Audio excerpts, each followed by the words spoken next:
All okay. Okay, so we're going to begin. So first of all, I want to welcome you all and thank you all for taking the time out of your day to join us online to meet the primary leadership team. It is absolutely, I'm so excited to be the new primary principal, and I'm really, really excited about the children coming back this academic year, whether that be in school or still joining us remotely. The teachers have been in this week, and both me, Paula Finn, and Mr. Waterworth have all been in school for the past few weeks, and the school just isn't the same without anybody in it. And for the past few days, I do feel like the buzz is back. The school is starting to become a school again. The teachers are back. The displays are starting to be put up. The tables are being set out, and that feel of that community and that community spirit is slowly returning. And I'm really excited about that. And I've really enjoyed being back in school this week with our passionate teachers who are all starting to prepare for the new academic year. So it's been a very long time coming, but we're finally at a point where I feel like we're getting back to some form of normality with school starting to buzz again. So I'm really excited about that. The purpose of today is, first of all, to meet the primary leadership team. We want to share with you some of the exciting developments that are going to happen this year. And of course, we'll also be sharing, going through some of the plans and talking to you about what September will look like, both in school and out of school. Now, hopefully you should have all now received the two guides that we have created over the past few weeks, the remote learning guide and then the reopening guide. Now, what we're not going to do is go through that entire guide, and I do stress that if you haven't managed to read through the reopening guide, then please do, because a lot of the information that you need is in there. And so if you at the end of the session, if you are asking questions, if the answer is in that the reopening guide, then I will refer you back to there, because this session is really about explaining, going into a bit more detail, an opportunity to ask any questions of things that you're unsure about. So in terms of reopening times and arrival times and these type of things, all that information is in those reopening guides. And so please do refer to them before next week so that you're absolutely clear on what's happening next week. This is just an opportunity for you to gain a bit more detail and to ask any questions that perhaps isn't covered in those the reopening guide. But first of all, I want to talk to you very briefly about the primary leadership team. So I'm just going to show you our lovely faces. So there is a bit of a confusion in terms of primary and foundation stage. So when we would talk about primary, in the UK, primary also includes the foundation stage. That's FS1 and FS2. So when we refer to a primary school, primary schools more often than not will have a foundation stage and what you would refer to as a key stage 1 and a key stage 2. And all of that makes up a primary school. Now, actually, when we come out to the UAE, Dubai and KSA actually split the primary school up into a foundation stage and a primary, which is sometimes why it's called FS and primary. But when we're referring to the primary leadership team, it's really important to note that it refers to the leaders of both of those areas. So it's my pleasure to introduce you to our primary leadership team this year. So first of all, we have me. I'm Ben Cooper, the primary principal. Then we have Paula Finn, the assistant principal. And then we have Mr. Phil Waterworth, our second assistant principal. And together we form, a bit like the Three Amigos, the primary leadership team. And we are here to ensure that the primary and FS, the foundation stage, are running as smoothly as possible and as effectively. And we're providing the best education possible for our children. So what I'm going to do now is I'm not going to share my screen. I'm going to stop sharing my screen so you can see hopefully my face, which I'm not sure whether it's a good thing or a bad thing. But I just want to introduce myself first of all. It's a pleasure to introduce myself as the new primary principal. I'm exceptionally excited about this opportunity. I've been here at WEC now at the academy for this will be going into my 7th year, and I started here as a teacher. And I've moved all the way up from teaching and learning to leading various year groups and phases up to now being a primary principal. So I've been here for a long time, and I'm very much looking forward to having a greater oversight over the primary school and the FS to really ensure that we continue to drive forward. For people who don't know who I am, I studied in the UK a 4-year primary teaching course with a fine art degree. And then I moved back to Manchester, where I taught in year 6 in a Manchester school. I led PE. I became an Apple teacher, so I've got Apple device accreditation. And I also was an innovation leader. I led sports teams to compete in kind of competitions that were conducted by Manchester United and Manchester City. And then me and my wife moved out to the UAE 6 years ago. And I've been at Wellington Academy Arcale ever since. So I'm really looking forward to being a primary principal with an oversight over both the primary school as it is described as by Kate today and the foundation stage.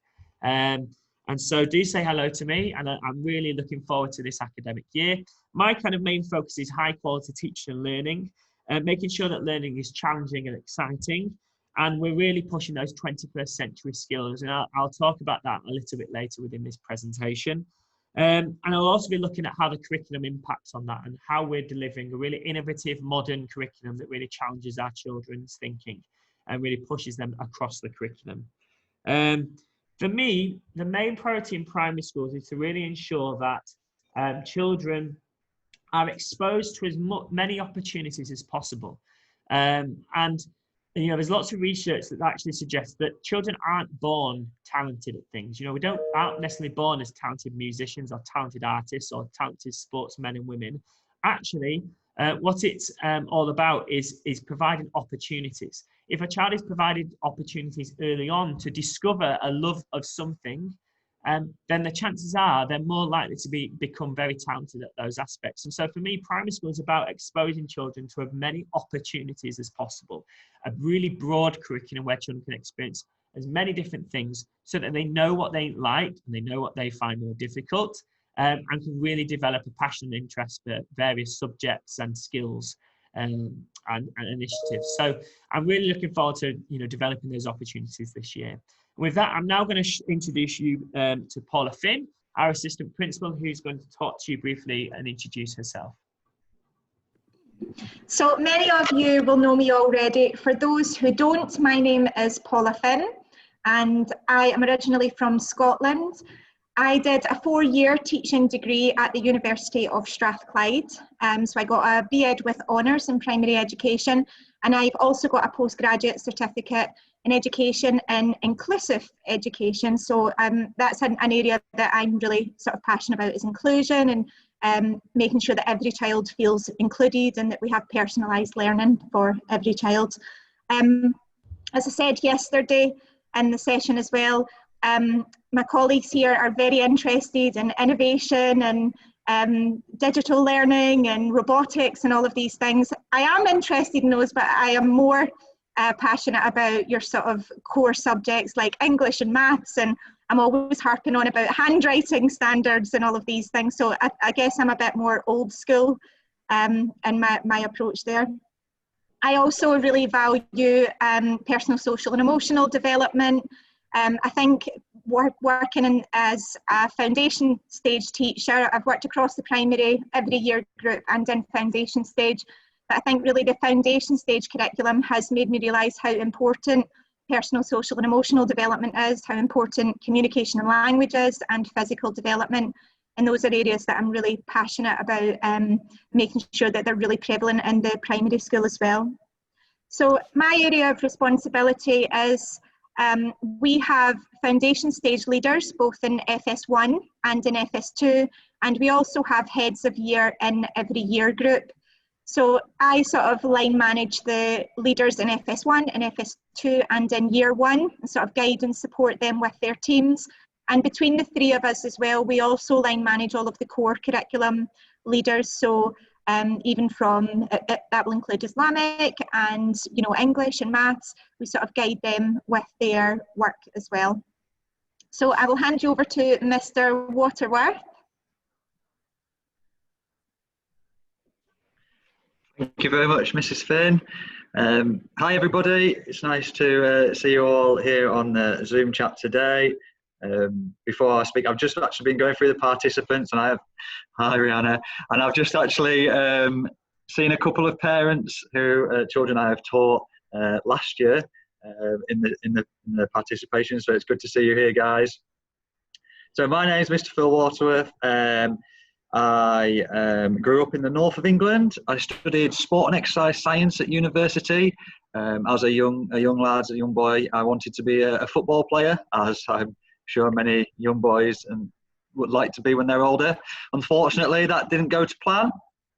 However, after I finished my degree in sport and exercise science, I went travelling for a year, and then decided to go to university, back to university where I studied a PGCE at Leeds Beckett University. And then I got a job in a school in Harrogate, teaching in Key Stage 2. Whilst I was there, I coordinated on PE and all of the sporting ECAs, which was really, really good, and something that I'm passionate about. And then 3 years ago, I decided to make the move to Dubai. So I've worked at the academy now for 3 years. I've worked in year 5 the past 3 years. So some of you will have seen me in and around school. And as I said, I will have had the pleasure of teaching some of your children. More recently, I've taken on the role as primary assessment and data lead last year, before now taking on this role as a primary assistant principal. So some of my oversights this year will be the day-to-day running of years 2, 3 and 4. And as Mrs. Finn alluded to earlier, that there are head of years and leaders in those year groups. So I will be line managing those guys. I will be overseeing the national agenda, assessment across FS and primary, as well as the student achievement across FS and primary also. A couple of things that I'm passionate about in school. Number one is maximising student performance and ensuring that they have the opportunities to reach their potential and beyond. The second point, motivation. Being able to inspire children to be infused by their learning is so important. It's something that I've always tried to do throughout my teaching career, and being a bit of a role model for the children as well. I'm passionate about showing that I can be a bit of a role model as well within the classroom. Thank you. I look forward to hopefully meeting you at some point this year, but whether that be virtually or in person, who knows. But I will now pass you back to Mr. Cooper, who's going to share with you some exciting new things happening this year.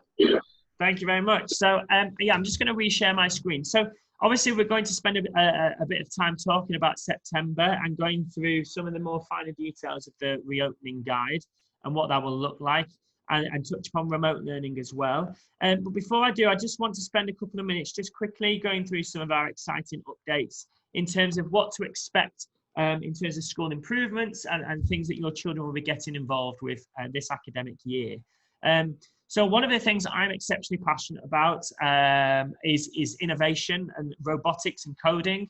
And, you know, we teach children English, and we teach children Arabic, and we teach children a modern foreign language. But coding and programming and computer instructions is one of the 21st century languages that many kind of really successful, you know, future developers will need to be very equipped with in order to really lead the innovation of the future.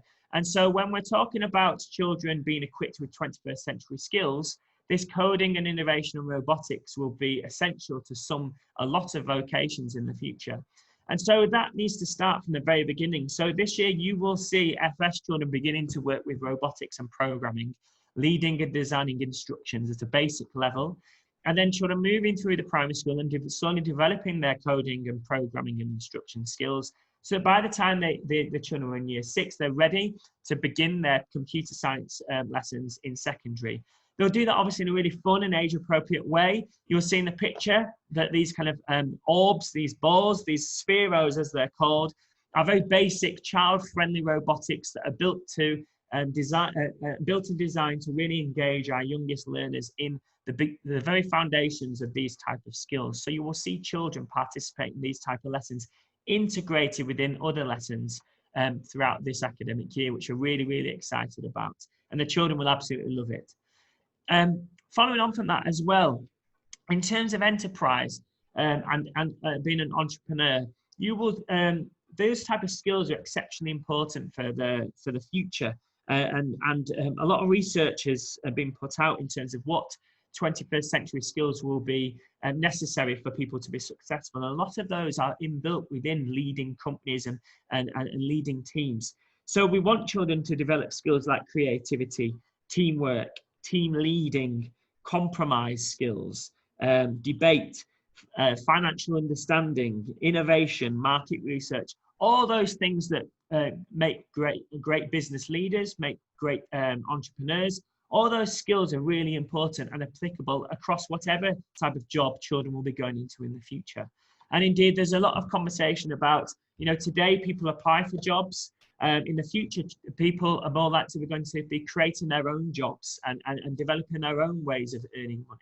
And so in order for children to be successful in the future, we want to give them that kind of business mentality, that creativity, in order to start to prepare themselves for those opportunities in the future. So you will see children going from kind of connected curriculum-based learning into more project-based learning. And indeed, that's not too different from what the children have already been experiencing. So you will see that children, for example, in year 2, when they do their fashion show and they make royal garments, before they go into making them and creating them, they'll do some market research on what people think makes the most useful and fashionable royal garments. They'll research what royal garments have been created before. They'll do pitches to the class to identify, what they think is going to make their royal garment the best. And ultimately, that will build up their confidence and slowly develop these skills. In year 5, you might see children, when they're designing the modern day Olympics after studying ancient Greece, you'll see children leading and working within teams. And they'll know what they need to do to get better at working in teams and leading projects. And so all these skills that are going to be so essential for the future will be integrated within what the children will be doing on a day-to-day basis in school. And one of our next kind of really exciting steps that's going to affect parents and the way that we communicate with you in terms of children's learning is learning ladders. I'm just going to pass you to Mr. Waterworth, who's going to explain, who's leading on learning ladders, and will explain a little bit more about what reporting via learning ladders will look like. Thank you, Mr. Cooper. Yes, this is something that I'm really excited about for this year, is learning ladders. So since the end of term 3 last year, we've started the implementation of learning ladders, which is a new assessment system. So in previous years, existing parents, you'll know that we used a system called OTRAC, which was the assessment system that we used across FS and primary. Now, OTRAC was an assessment tool which staff were confident with when using, and Learning Ladders works in a very similar way to OTRAC. However, the output from Learning Ladders is far greater than that of OTRAC. It's very much a system that is designed for school improvement, and as you know, this is something that we at the Academy strive for year on year. So Learning Ladders creates fantastic conversations about learning in 3 key areas: in the classroom, in the staff room, between teachers, and at home. And they have novel ways of doing this. So Learning Ladders has micro-publishing technology, which allows us to bring our curriculum to life by creating effectively our own school exercise books. So there are 2 really exciting features of Learning Ladders that I want to share with you today. So the first one is for the students. So these are their own school exercise books with our own school's curriculum within this. So they're known as learning journey booklets. So every child can have access to their own copy, and it explicitly shares with them the following. This is what you're going to be learning over the next period of time, whether it be the next couple of days, the next week, the next couple of weeks. And secondly, that we want the students to take co-ownership of their assessment, and we want them to flag to the teachers when they think they've achieved certain objectives, or when they think they still need a little bit of help on some objectives. This ultimately changes the dynamic of assessment in the classroom, which gives the students more ownership over their learning, and it helps them become independent learners. Now, the second point, which is I'm really excited about, and I'm hoping you are too, because this is all about the parents, all about you. So Parents will be more involved this way and in more a meaningful way. So Learning Ladders shares an update, and it gives parents detailed insights into exactly what your child is learning at school. And not only does Learning Ladders do this, but Learning Ladders explains exactly how parents can help at home. So they have unique online tutorials, which the team at Learning Ladders have created. They're all ex-teachers and from the past. And they're available for parents to explain how to help. And what's really, really positive about it is that these explanations, these online unique tutorials, are available in over 100 languages.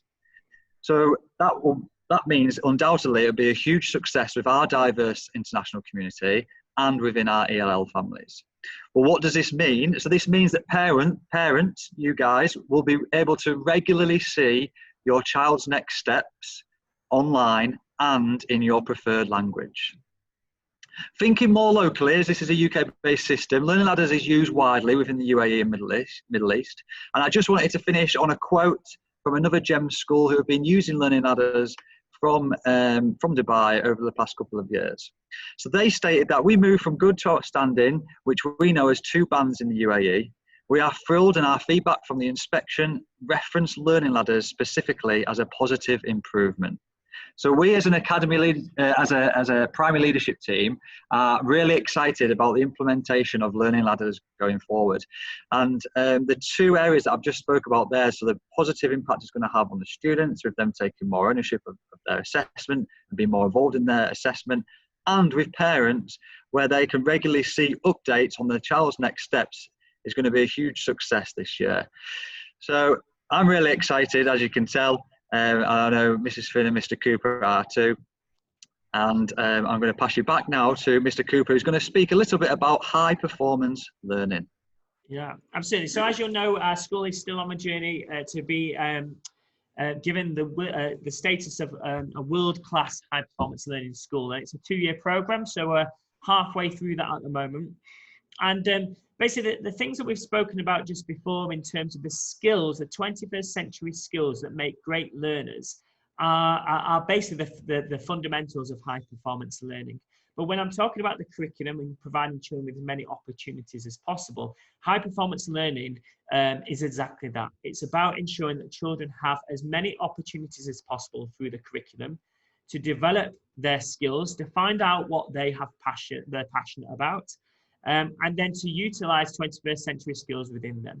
So when we're talking about enterprise and teamwork and creativity and critical thinking, all those skills that form that enterprise project-based learning, and all the skills that comprise problem solving through robotics and planning and programming, all of those are the skills that fall into this high performance learning. So through these things, we will continue to work towards our high performance learning status. And once we gain that accreditation, it will really set us apart from all of the schools in Dubai and across the world, because there are very few schools across the globe that will be classed as world-class high-performance learning schools. So we're exceptionally excited about the journey that we're on and the journey that we're working towards and the end point of becoming and gaining that accreditation. So we're really excited about that. Mrs. Finn is now going to talk to us about some exciting developments in the foundation stage and how our enrichment is going to evolve and be enhanced this academic year. So Mr. Cooper and Mr. Waterworth will know that I am always scrounging for money in the school to spend on wonderful and exciting new projects. So this year we have been lucky enough to get some money to upgrade our FS playgrounds. We already have amazing outdoor learning areas in FS, but this year we are going to be resurfacing the playgrounds. We have some new climbing frames coming, and we even have a pirate ship coming into the foundation stage 1 playground, which I'm very excited about. And so we are looking forward to the children getting out there. Obviously, we're about to talk about our plans for reopening.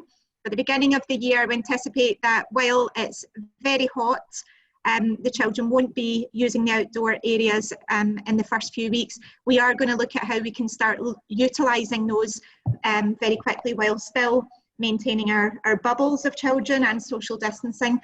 But these upgrades are going to be happening during the mid-term break in October. So certainly by that time, the weather will be nice and cool, and we'll have timetables in place for the children getting back out and enjoying these fantastic new outdoor areas.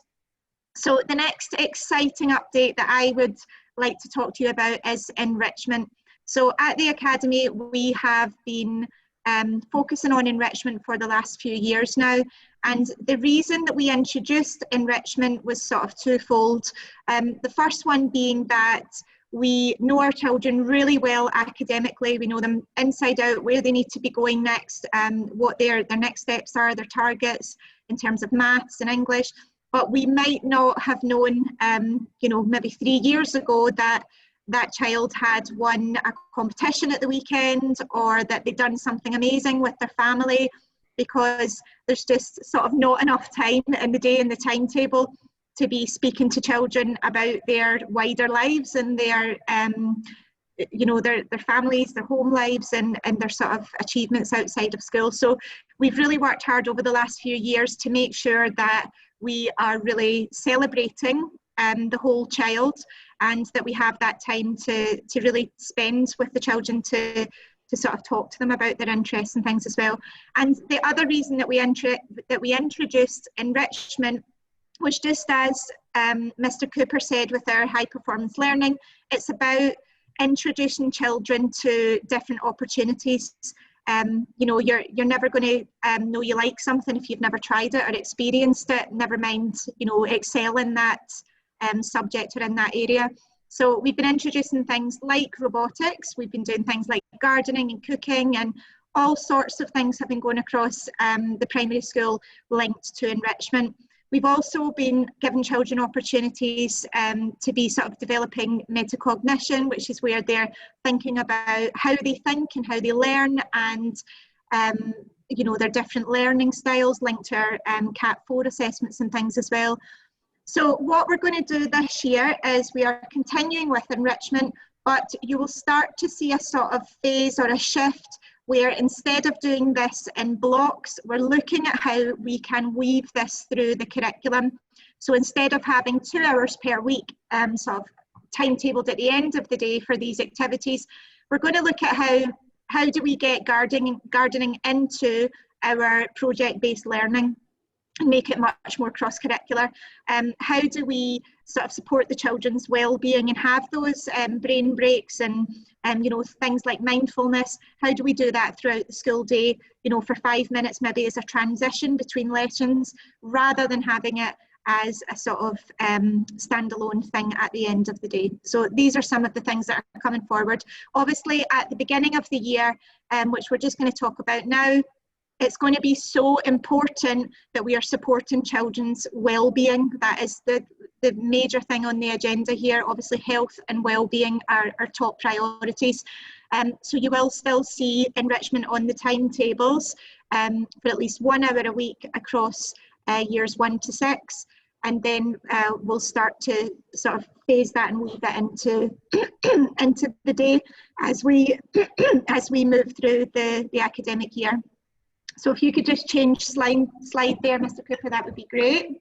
Yeah, absolutely. So just to describe what we're going to do now. So obviously, hopefully, we're very excited about this academic year, but I know you'll have lots of questions about how September will look. So again, what we're going to do now is we're going to go through in some details and just explain some of the key fundamentals. Now, for some of the parents who say we're asking questions that are all in the reopening guide. So as I say, a lot of the information is shared in there. This will be about explaining and just going into a bit more detail about the fundamentals of how we're going to ensure that the children are safe and what learning will look like. So the guidance is there for you. So yeah, Miss Finn's going to talk to you about FS, and then Mr. Waterworth will then talk to you about what prime will look like. Feel free to ask any questions in the chat, but what I would do is wait until we've been through each slide, and if we've not answered anything to do with FS specifically, then pop it in the chat and Miss Finn will be able to reply to you in the chat once she's finished her part, because if you write in your question, we may very well answer it in the next bullet point or the next part of the presentation. All right, over to you, Miss Finn. So the KHDA and sort of the authorities in Dubai have issued a lot of sort of rules, obviously, around the return to schools.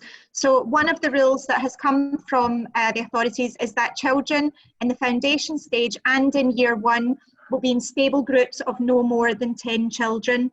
So what that means in a lot of other schools across Dubai is that children can only come into school for some of the time. That is not going to happen in our school. We can actually deliver face-to-face on-site learning for 100% of students 100% of the time if you choose to do that. Obviously, there'll also be a remote learning option. So what we've done in our FS and year one classes is every teacher is working very hard this week to not only set up one classroom, but to set up two. So those classrooms will be neighbouring classrooms. The teacher and the teaching assistant will work between the two classrooms, and the teaching assistant will always be in the room where the teacher is not.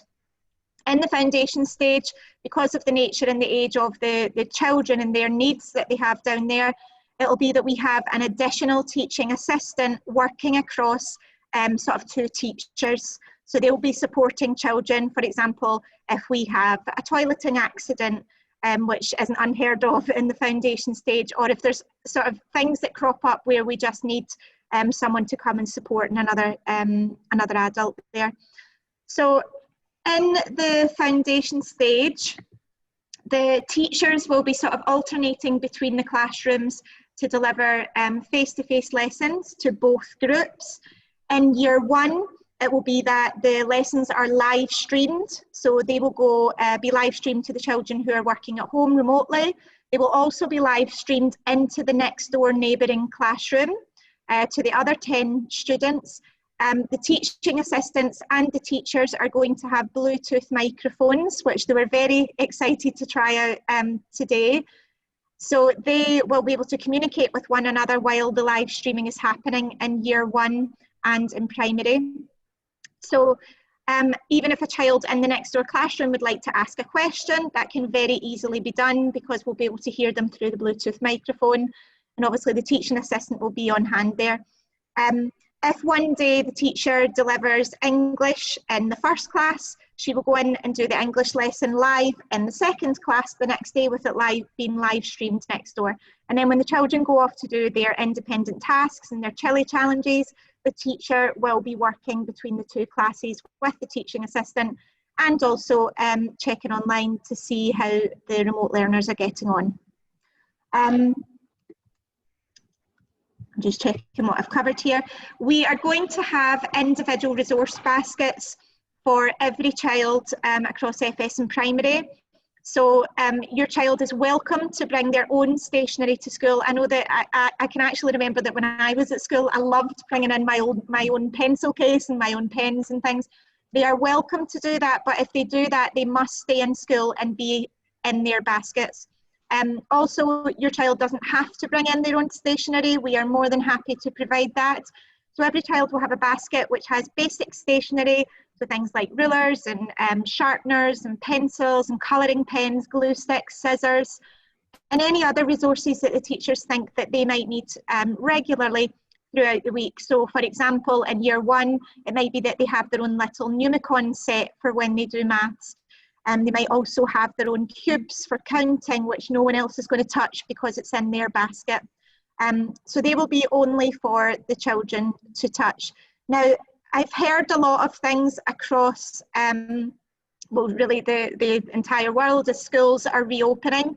So, for example, in my home country, in Scotland, they have decided that they're going to have small bubbles of children in the foundation stage, or equivalent, which is nursery, and in primary one, but that the children, because they're in small groups, it's just business as usual and they're just getting on with learning. I've also heard of some schools here in Dubai which are going to the extreme other length, which is having each FS child sat on a desk by themselves with one toy that they're only allowed to play with at the one time, and then that goes off for cleaning, and then they're allowed to have another toy. I think that sort of both of those cases are not what we want to practice here at the Academy. I think if we were to be as extreme and cautious as that, while it would be sort of great for health and safety, we would very quickly have a lot of children who were very unhappy about coming into the foundation stage and year 1 department. So what we are going to do is, remember it's a maximum of 10 children in each class. We have about 11% of the student body who have opted for remote learning. We are not yet full in every single class, so it might be that the teachers end up with about 8 children in each classroom. And those will be free to sort of go to different learning stations. So we'll still have a creative area, we'll still have a mark making area, we'll still have a maths table with maths resources, and a role play area where the children can sort of practice their expressive arts and design and role play and imaginative play. So what we will do is we have lots of sanitising resources throughout the departments. And when one child leaves that area, we will sanitise the equipment that's there. If we don't have time to sanitise it quickly, it will get put on the back shelf and the child can choose something else. We're going to mark out these areas with chairs or with little footprints on the floor to indicate that only 2 children can play at that area, socially distanced, and sort of where they can play. So for example, we might have 3 sort of rectangular tables together, where children are allowed to play only 2 at a time on all of those tables at complete opposite ends and corners. But the teachers are going to be encouraging the children, to be interacting with one another while maintaining social distancing. In the foundation stage and in year 1, children do not have to wear masks. They can if you would like them to, and we'll try and support them with that throughout the day, but they don't have to by law. They'll start wearing the masks from year 2 or when they turn 6 years old. In year 1, play-based learning will occur, I would think, up until the half term, and then we will switch to sort of gradually becoming more formal as we do every other year. Usually the teachers are finding that the children are ready for it by then anyway, so we'll keep an eye on that. Wellbeing is an absolute focus across the entire school. We've had children that have been out of school. All of our children have been out of school for 6 months, and we're going to have children, we experience it every year in FS1, where they have attachment issues and they find it really difficult coming back to school. We are anticipating that we will have children who find it quite tricky from FS1 right up until year 6, and we are ready to support them with that. There'll be a lot of wellbeing activities in the beginning. So we're not just going to plunge right into maths and science and English and everything, in that first week. It's really about settling the children in and making sure they're happy and that they know how to conform to the rules that we have set.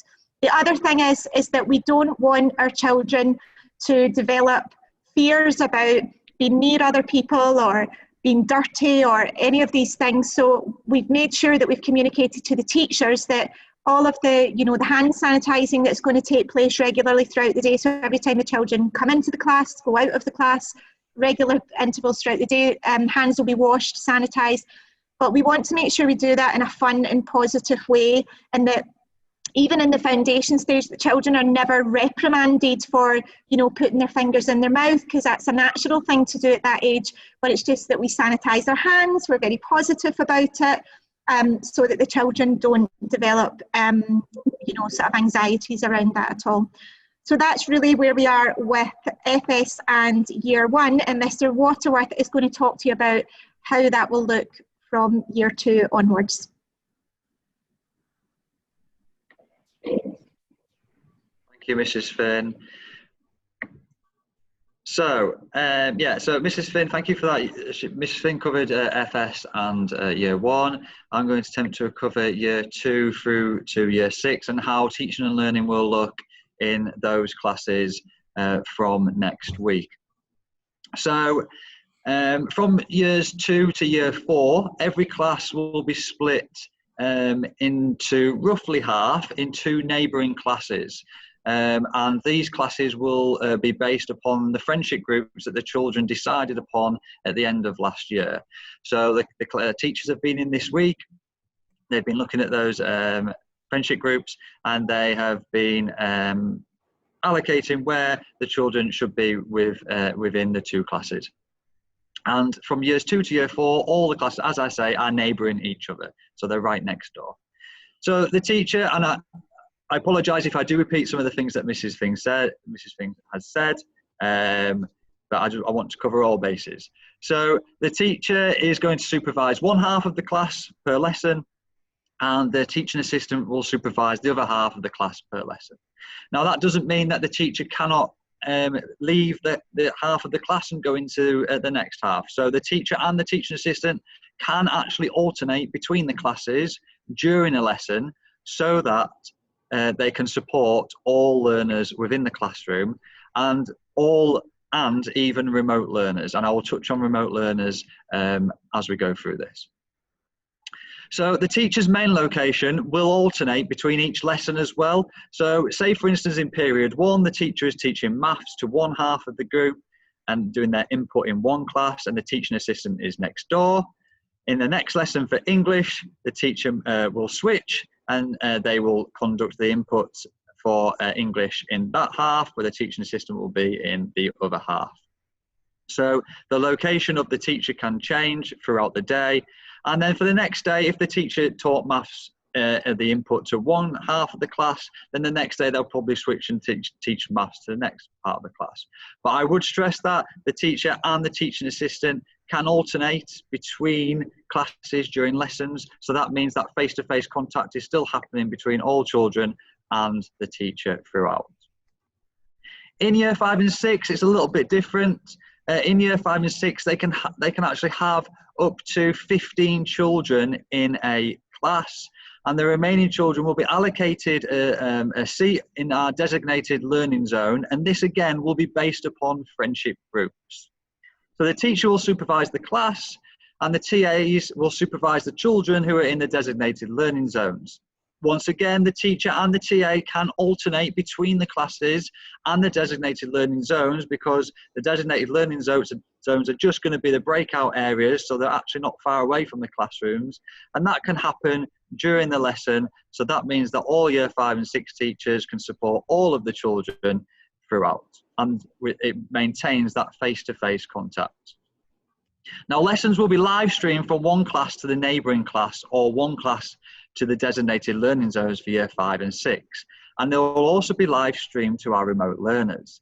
Now today I've been in some of the training with the teachers today, and we've actually been live streaming to one another from one classroom to the next to see how this works. And it has worked really well today, and the teachers have really enjoyed it. The teachers and TAs will wear Bluetooth microphones. So that means that all the children can hear both the teacher and the TA. And I think this is so important, so that the teacher can still ask questions and gain responses from all children. So they can ask questions to their class that they can see. They can ask questions to the class next door, and the children in the next door classroom can respond. And then they can also still ask questions to remote learners, all via their personal or TA's microphone. And this is really important, so that all students from all classes are actively engaged in all lessons. All slides and resources that the teachers prepare will be added to Seesaw, and they can be accessed via Seesaw. So presentations will be shared, and staff can edit this throughout their inputs. Worksheets and activities can be uploaded to Seesaw, so that students who have a bring your own device and remote learners can access all of these. So children in years 4 and 6 must ensure that they bring their iPads and a set of headphones as well, so that they can access the live stream sessions. When we're thinking about shared resources, we're not going to share shared resources unless they're sanitized before. Okay. However, what we have put together individual resource packs, which I know Mrs. Finn touched upon. So all children will have their very own basket, their plastic baskets, which can be sanitized, and it will remain on their desk. Within there, we have got pencils, purple pens, rulers, rubbers, sharpeners, whiteboards, whiteboard pens, you name it, we're putting it all in there for each child.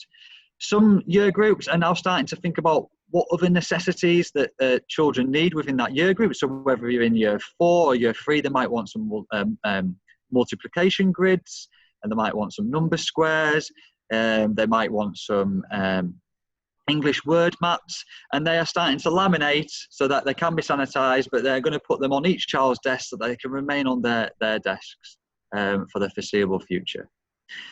Now, as I said, in years 4 to 6, worksheets and activities will be accessed by a seesaw so that they can be printed out and left on individual children's desks, but all teachers will either sanitize their hands before this, or they will wear gloves so that it is done safely. And that is the same case for years 1 to 3. Now, marking is going to be quite difficult during this time. So marking on Seesaw will be prioritized in years 4 to 6 because teachers will not be allowed to touch students' books where possible. So all of the books for all of the students are now currently being labelled, and they're going to be placed on their desk, and they will be staying on their desk. Teachers can add feedback on post-it notes, and they can place these and share these with the students. However, if they're going to do this, their hands will be sanitized before and after, or they're going to use gloves in order for this to be done safely. We are giving remote learners the opportunity to come in and collect exercise books from the school reception to use at home. Okay, so this should be arranged in advance between the parent and the class teacher if you would like for this to happen. Remote learners, we will touch upon this on the next slide a little bit more, but as I said earlier, they will be engaged during live streaming sessions, and they will have the opportunity to ask and answer questions throughout the lessons. I actually spoke with a couple of the teachers today, and I was just saying about it would be really nice if they designated somebody in the class who can look out for the remote learners who are asking and answering questions, so that they can go to them and raise their hand and say, Miss, Sir, somebody who's on remote learning has got a question. That means they can unmute their microphone and they can ask the question out loud. Yeah, as I say, individual resource packs will be shared with everybody, all students, and any shared resources, say for instance Numicon, Base 10, if we're using any of these things, they will be sanitized before and after every use by our cleaning staff. There will be no shared resources being allowed to be able to pass between children. We're fully aware that over the past few months, students may have fallen behind a little bit in some areas of their learning. So over the term 1, as Mrs. Finn said earlier, well-being is going to be vitally important. And also there will be a heavy focus on supporting all children to catch up with learning in any gaps that they have in maths, English, science, Arabic and Islamic, so that no child is left behind. Well-being is a key focus, okay? And as the students haven't been in school for 6 months, some may not have seen their friends for a long period of time either. And all children across the academy will need time to settle and adjust back to classroom teaching. So we as a school will ensure that the children feel comfortable, that they feel settled and they feel happy throughout the entire day. So wellbeing activities will be integrated into all lessons throughout the day with a particular emphasis within social and moral studies. It is vitally important that teachers give the children the opportunity to stand up, to stretch their legs in their area, whilst still maintaining the 1.5 social distancing. I know that Mr. Cooper might want to add a couple of details around primary after I've finished, and then we're going to move on to discuss a little bit about remote learning. So back to you, Mr. Cooper. Yeah, absolutely. So thank you very much. In terms of remote learning, I'm going to touch upon that in just a second. I know Paula just wants to talk about staggered start. So if you refer back, make sure, and again reiterating, make sure you've read the reopening guide. Next week, we've planned for a staggered start to make sure each kind of group of students in terms of year groups have their kind of time to arrive, but slightly staggered so we can really focus on making sure all the children are arriving on time, they're arriving safely, and we can spend a bit more time in making sure they all know where they're going. And obviously, because parents aren't permitted inside the school building, with exception to FS1 and FS2 parents, we want to make sure we take a bit more time in the mornings over next week to ensure that everyone's arriving safely and happily. So Paula, do you want to just touch upon what you wanted to discuss? Yeah, so the FS Staggered Start is something that we do every year as a school. In my first year at James Wellington Academy, Alkale, which was in 2013 when the school opened, the school opened a few weeks later than we thought it would, with the building works and things going on. And because of that, we were unable to offer a staggered start because we just had to get all of the children in school. In that year, I had 23 children at that time, FS1 children, come into the class, and it was so difficult to settle all of those children in. Even if you have 20 really confident children, even if one of them is very sort of upset and anxious about coming to school, it's just like a ripple effect through all of the children, and they all soon become very anxious, very upset. So in schools across the UK and here in Dubai as well, so a lot of my sort of friends outside of school who are teachers in other school, it's common practice that we would offer a staggered start. And the reason we do that is because we bring smaller groups of children into school where we can have the 2 adults in the class really focusing attention on settling those children into school. What I forgot to mention earlier was that we have been told from the authorities, and this applies to schools across Dubai, that parents are not allowed to enter the school building. So we've got a lot of plans in place for teachers to come out and collect children and bring them into the school building. For our FS students, we were a bit concerned about that, as a lot of other schools are. So we have now got approval for 1 parent from each family to enter the FS building at the FS reception and to come round into the main FS corridor, and there'll be a member of staff there to greet the children and take them to their class. I was saying yesterday in the presentation, we really need your help with that, because you know, we're all responsible for social distancing. If you come into the FS corridor and we start to feel that there's maybe too many people there, it might be that you just keep having to walk through out of the back doors, back into the car park, loop back round with your child until it's sort of quieter in that area. During this time, the stagger start is really about settling FS children and making them, you know, happy and confident to come to school. I'm anticipating that there might be 1 or 2 children who might be a bit anxious about coming to school, and it might be that mum and dad can only get them to come and do the loop on the first day and we mark them present, and then the next day they come and maybe they go to class for 10 minutes, we mark them as present, and then we sort of build it up from there. But I think most of the children will be fine sort of going to their classroom. So one parent has asked here, what do the children do outside of that time? We don't have supervision for the children, and that's why we mention this when we do the stay and play events for FS. And when you were sent the offer letter, we also put it in there as well so that you can make provisions for that. But it's a really important time for children and the teachers to get off to a really great start for the academic year. It means that we can build those really strong positive relationships, which leads to much, much better learning. Yeah, absolutely. And even more important during this moment in time. So it's a really great opportunity for more kind of personal experiences for those first few weeks. I'm just going to now talk about learning. As I say, so we've now sent out an expression of interest, which the deadline of that is now closed. So I am now working through and contacting all parents who have applied for remote learning. For the children, for those parents that applied to sign the contract. So the contract states that you are signing up to remote learning for a 2-month period.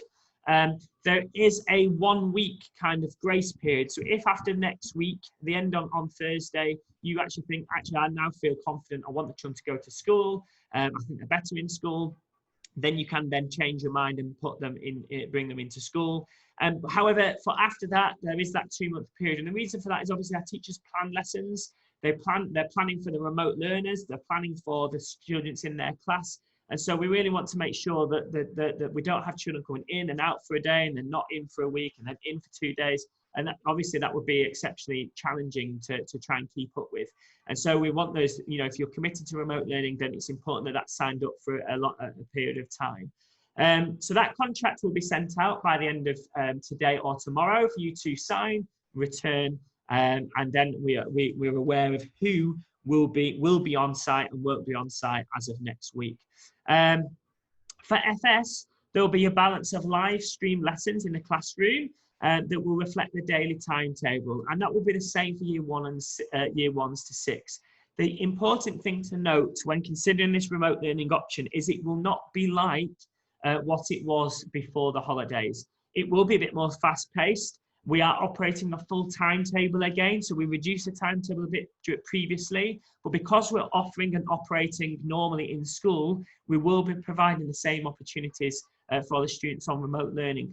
And because our teachers now will have students in class as well, their priority will be for both the children in the class and the remote learners. And so it is important that I am stressing to parents when I'm contacting them that it is important that there is someone at home that can support them as well. Of course, our teachers will do their best, but if a child is stuck or upset or needs some support in school, then the teacher would maybe need to go and speak to that child and deal with them, which then may disrupt some parts of the live streaming. So we are suggesting, at home, if you're opting for remote learning, that there's someone there that can help support the learning from home, because it will be a bit faster paced. There will be a bit more challenging. There will be more lessons during the day, and there will be a bit more iPad time because of these constant live streams. Some lessons will still be recorded, and that will all be shared via the timetables. The timetables are being finalised, so class allocations should be going out by the end of today. Then class teachers will be sharing your timetables tomorrow or most probably on Sunday. They're converting their normal timetable into a remote learning timetable and sending that out to their remote learners once all of these contracts have been received, so that you will know as parents and the children will know when there will be live streaming and when there will be recorded lessons. And again, all of how to access that is included in the remote learning guide. So if you're unsure of what apps you need, please refer to that guide, and there are recorded videos there to show you how to log in, how to get set up. All QR codes for Seesaw and your email addresses will be shared with you prior to Monday next week. Okay. The first day of remote learning will be on the Monday. That will be largely recorded lessons. Obviously on the Monday, our priority will be making sure that all the children are coming in safely and happily. Particularly our FS children may need a lot more time, so we don't want to commit to live streaming lessons in the morning, simply because there may be children that are a bit distressed and just need a bit more support in school. Live streaming will begin from the Tuesday onwards, but there will be provision on Seesaw for children to access on that Monday. Okay, resource and activities will be found on Seesaw. There are ways of printing that out at home, and if you do require books for the children to write in, then we can offer that. You will need to come and pick them up from school from reception. Please contact your class teacher and they'll be able to arrange for them to be left at reception for you to pick up. Again, any other information to do with remote learning is all shared in the remote learning guide, and the finer details will be shared at a year group level by your class teachers when those class allocations have gone out. Okay, I'm just quickly checking the questions, but I think Paula and Phil are answering the questions for them. So Rita just says, we know that not all kids have Arabic A, so other kids from different classes will be in the same class. So yes, absolutely. So children cannot be set and move around to different classes. So the way that Arabic A will work in school and out of school is that the Arabic team will be recording lessons for years 4 to 6, and the children will access those lessons via the iPad. The key differences in school is that they will have a specialist Arabic teacher in that classroom that will be able to support them with that. So if they're struggling to read or interpret something, or they need a bit of extra help, that Arabic specialist teacher will be there to help them access those differentiated lessons. From years 1, 2, and 3, because there are less differentiated groups, they will still have set tasks, but they will be more practical. And again, that specialist Arabic teacher will be there to support them. So that's how that will operate for those Arabic A and B lessons. Okay, let's have a quick look. at pickup time, how long will kids be waiting with the teacher before being picked up by the parents? Well, I mean, the end of the day is is been identified in the FS and primary reopening guide, and so children will be brought out at that moment on that time. So if your time is 3:10, then the children will be brought out at 3:10, no earlier, so they're not stood in the heat for too long. And in terms of being picked up, obviously we expect parents to be waiting at the gate and ready to pick up their children at that time. But they won't be brought out any earlier. Okay. All right. So I'm just going to move on and finish up because I know we've been talking for a long time. So one of the key things for you as parents is obviously we're very much aware that you are not allowed on site in the school. And so communication is going to be a bit more of a challenge, but we're ensuring that we want to make it just as effective as it is already. So teachers will be contactable via email. But the key thing is for those face-to-face conversations, of course, the teachers will be outside at the beginning of the day. Their priority will be getting the children inside, out of the heat, and getting into classrooms. But there will be those opportunities to have a quick chat. If you require a longer conversation or a meeting, then you can request a video conference call, and they will be happy to get on Zoom or Teams in order to speak with you directly over a video conference call. They will be able to contact you via phone. And of course, if for anything that's less important, you can have an email conversation as well. The key thing to remember about emails is you do have parents sometimes that say, please, can you make sure that my child doesn't get on the bus today? And they send the email at midday. There is no guarantee that the teacher will see that email before the end of the day because they're in the classroom teaching. If there are any emergencies, then please contact reception and they will ensure that that message gets shared with the teacher. Emails are for kind of booking meetings and sharing communication that is not urgent, because while teachers are in the classroom with their students, they're not checking their emails for obvious reasons. They're teaching. So please don't send any emergency messages via email or emails that you expect reading within the hour, because the chances are they won't pick them up. Obviously, we'll be still operating D6 for all of our whole school communication. So please make sure you've got that app downloaded onto your device. And then finally, Padlet will still be operating. So Padlet, for those people who don't know, is a website that's basically like a post-it note board where all the teachers post their homework, they post their newsletters, all the year level specific information is posted there for you to access. Before you ask your questions to the teachers about general occurrences within the year group, it's always best to check Padlet first, because more often than not, the letters and the information is on there waiting for you. But it's our priority to make sure our communication is just as effective this academic year as it is when the school is operating normally and parents are allowed to come into school. So again, please book appointments and we can facilitate those face-to-face conversations via our video links. The final thing that we want to just touch upon, and is very important, and I hope it's come across in this presentation, is that the students' well-being in the first week and over the first few weeks is exceptionally important. And our priority is making sure that the children are happy and settled in school or via remote learning. And to help support them in doing that, we do want to speak to you and just about how you can prepare the children ready for next week, because the teachers are nervous. The teachers are back in school, but they're nervous about how they're going to operate remote learning and teaching face-to-face all at the same time. The children will be nervous because they've not seen their friends for potentially a long period of time, they've not seen their teachers for a long period of time, they've not been in school or around so many people for a long period of time. And of course, you as parents, I'm sure will be exceptionally nervous as well. And we're really here to just reassure you that we are absolutely confident that the children will come in safely and they will be happy and they will settle in. It will take a little bit longer, it will take a bit more time, but therefore we need to dedicate a bit more time and care into ensuring that the children are really settled.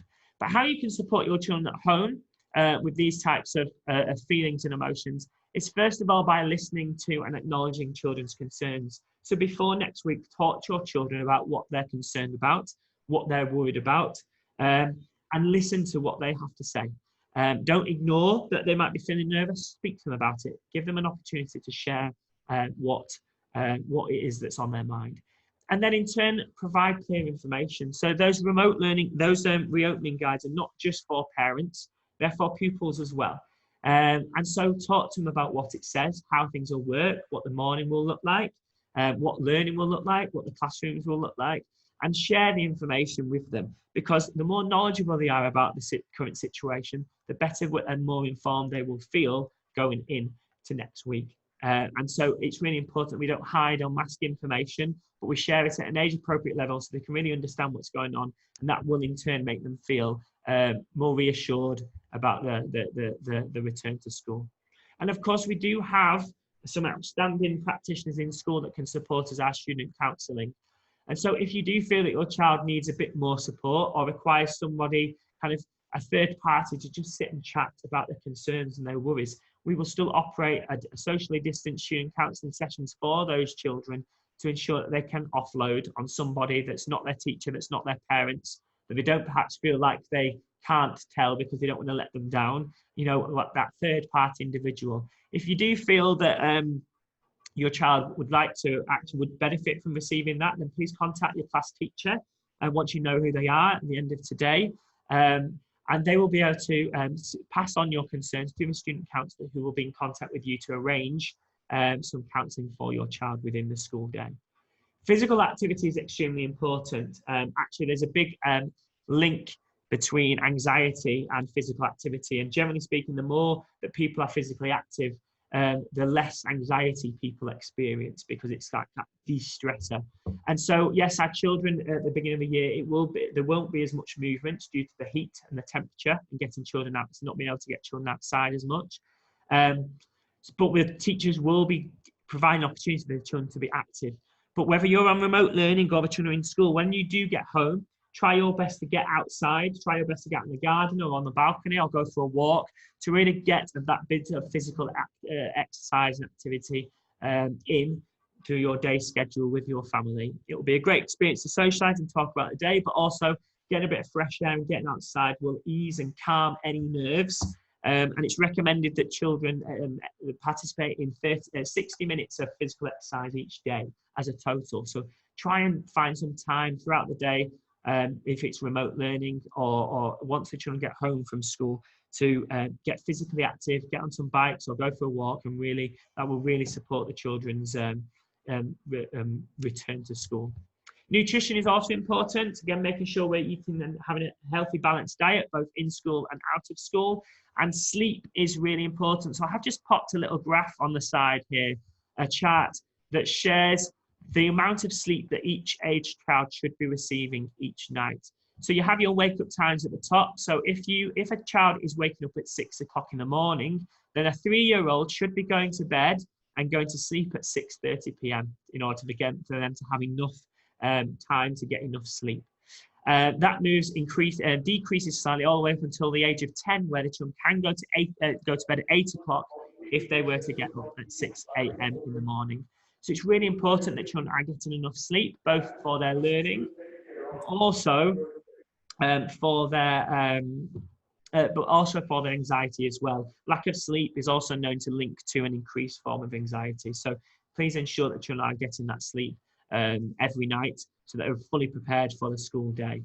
And the final thing as well is how can you support your child is make sure you attend our Meet the Team events. So on this slide here, this is one of the first of many of our online kind of workshops and conferences. The next one will be with your year group team. So once you know your class allocations, you'll have an opportunity to log on and join your teachers online during these Meet the Teams, and they will share more localized year group specific information, and the times of those are shared on this screen and have been shared out, will be shared out on Facebook and D6 as well. And online registration will be shared soon. But just to give you a heads up that all communication from year groups will come during these sessions, starting on Sunday the 6th of September. And so the final thing really is that hopefully we've been through lots of these details. The final thing that I just want to say before we answer any questions that are in the chat is a massive thank you to both Paula and Phil. We have been in for the past 3 or 4 weeks planning all of this to make sure that the school is fully prepared and ready to welcome back the children into school. I'm exceptionally excited about seeing the children back in school. I'm really excited about that buzz being back, that community returning to a new normal back in school. I'm still looking to, really looking forward to seeing our remote learners joining us and having kind of a more community-based experience, be able to see into the classroom via our webcams. And I can't wait for this year. I'm really excited for what's to come. Our priority is making sure that the children are safe and come back to school happy and settled. And then we really want to make sure the learning begins and the children start to make that progress that we would expect for the children in our school. We know we have high expectations, but we want to make sure our children are happy first and foremost. So thank you very much to Paula and Phil for coming in during the holidays to make sure we can be ready and fully prepared for this. If you do have any questions now, then pop it in the chat and we'll do our best to answer them. So I'll just scroll up, but I know Paula and Phil have been answering them as we've been going along. So pop your questions in and we'll do our best. Can I just, Mr. Cooper, just while you're having a look at any questions that maybe we've missed, can I just talk very quickly about remote learning in FS and Year 1?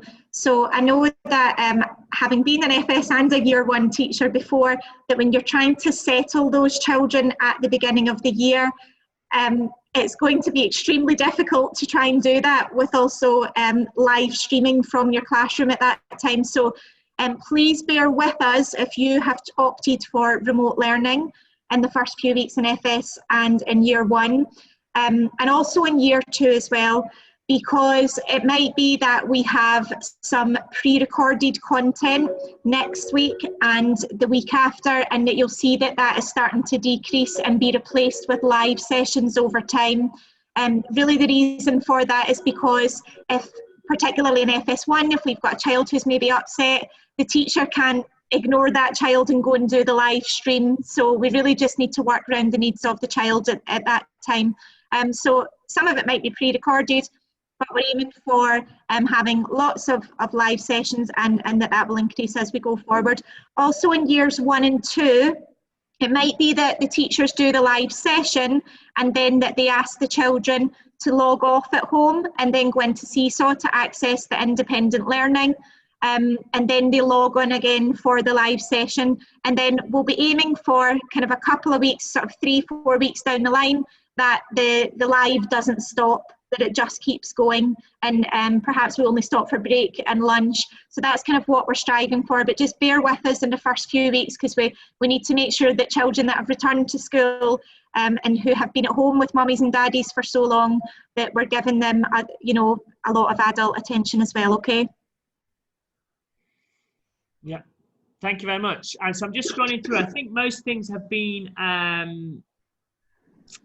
most of the questions have been answered.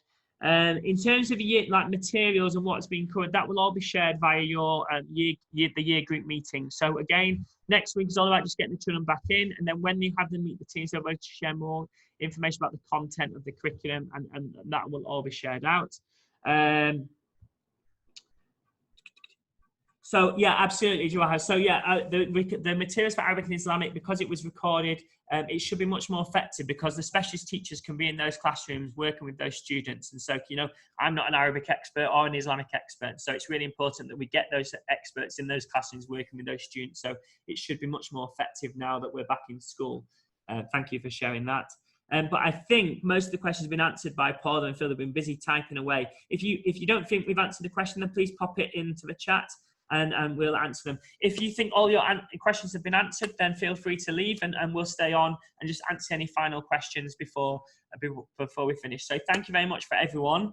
Before you go, it's been brilliant to share this with you. Really looking forward to seeing you, and I will look forward to working with you over the coming weeks and months and starting getting back to what is the new normal, and hopefully a more normal in a few months' time as well. Okay. But please stay on if you have any questions, and we're happy to answer them. Bye-bye, everybody. Bye-bye. Thank you so much. Bye-bye. Thank you. Thank you, and hopefully we'll see you all soon. Thank you. Thank you very much. Bye, everyone.